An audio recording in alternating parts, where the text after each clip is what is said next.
बात उस मौलाना साजिद रशीदी की करते हैं जिसके टारगेट पर हिंदू बेटियां हैं। हिंदू लड़कियों के चरित्र पर सवाल उठाते हुए इस मौलाना ने कहा कि हिंदू लड़कियों को जब तक पैसा मिलता है तब तक मोहब्बत होती है, जब पैसा मिलना बंद हो जाता है तो वो लव जिहाद या रेप हो जाता है। आखिर लव जिहादियों को बचाने के लिए मौलाना की एक कैसी हेट थियरी है, समझिए और देखिए। लड़कियां मैं मानता हूं कि 80 से 90% तक गोल्ड डिगर होती हैं। उनको पैसा चाहिए होता है। जब तक पैसा मिलता है मोहब्बत नाम से चलती है वो चीज़। जब पैसा मिलना बंद हो जाता है तो फिर वही चीज़ या तो बलात्कार हो जाता है या लव जिहाद हो जाता है।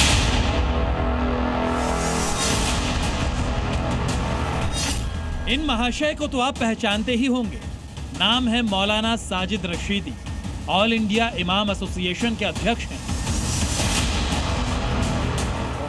इनको आपने पहले भी कई मुद्दों पर विवादित बयान देते हुए सुना होगा,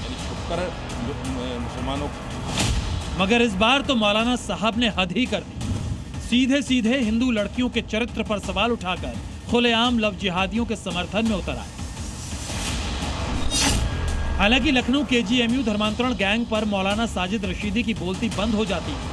मिर्जापुर जिम जिहाद के खिलाफ एक शब्द बोलने की हिम्मत नहीं कर पाते, लेकिन हिंदू बेटियों के खिलाफ जहर उगलने में रत्ती भर नहीं सोचते हैं। जो पीड़ित हैं उन्हें दोषी साबित करने की साजिश रच रहे हैं। आखिर मौलाना की यह कैसी हेट थ्योरी है, लव जिहाद मुस्लिम लड़के करें और इसका दोष हिंदू लड़कियों पर मढ़े। लड़कियां मैं मानता हूं कि 80 से 90% तक गोल्ड डिगर होती हैं। उनको पैसा चाहिए होता है। जब तक पैसा मिलता है मोहब्बत नाम से चलती है वो चीज़। जब पैसा मिलना बंद हो जाता है तो फिर वही चीज़ या तो बलात्कार हो जाता है या लव जिहाद हो जाता है।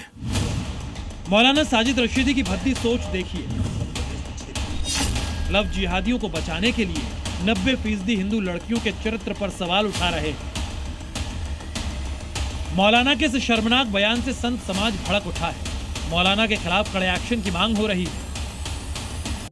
ऐसे कितने प्रमाण हमारे पास हैं जो ये लोग नाम बदल बदल करके हिंदू नाम रख करके हिंदू लड़कियों को फंसाते हैं, और ये मौलवी कहता है कि ये हिंदू लड़कियां हैं वो हमारे मुसलमान लड़कों को आकर्षित करती हैं। बिल्कुल गलत है और ऐसे मौलवी पर भी सख्त कार्रवाई होनी चाहिए। जिम ट्रेनर जिस प्रकार से कई 100 बेटियों का वीडियो बनाना और इस प्रकार से घृणित कार्य करना, उसमें वो पकड़ा गया तो मौलाना साजिद रशीदी ऐसा बयान दे रहा है। भाई हिंदुओं, सनातनियों, तुम्हारी बेटी बहन को मौलाना साजिद रशीदी ऐसा कह रहा है, हमको तो जहां मिलेगा उसको जूता लेकर उसकी मुंह तो तोड़ेंगे ही तोड़ेंगे। कि कलावा बांध करके माथे में तिलक लगा करके फिर उसको फंसाने का काम करते हो, बहलाने का काम करते हो, 35 चाकू 56 टुकड़े में बांटने का काम करते हो। यही तुम्हारी भावनाएं